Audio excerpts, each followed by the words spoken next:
ayan, may dumating akong parcel kahapon from Shopee. From Shopee. Ayan. Sa natin, magbubukas tayo. Ay! Hirap. At ayan na nga guys, ayan, excited ako mabuksan yung parcel na to. Kahapon pa to siya, kaya lang naglobat yung aking cellphone. So ngayon ko lang ako nagkaroon ng time i-unbox kasi naglaba pa ang inay. So ayan, iano na nga natin siya.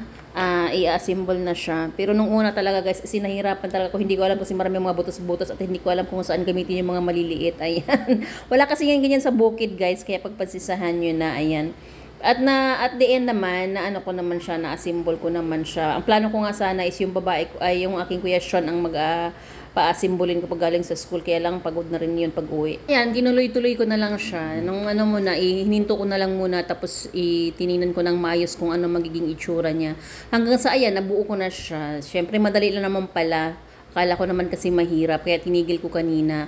Alam nyo naman, ang inay, hindi masyadong maaram sa mga ganyan kasi may hindi ko rin alam guys.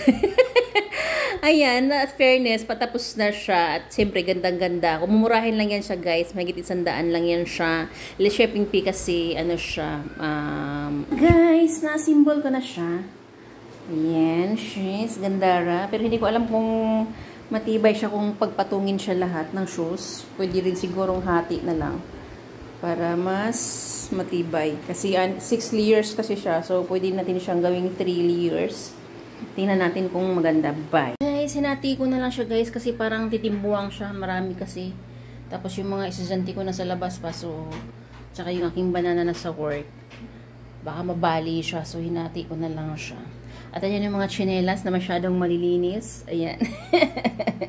Bye guys.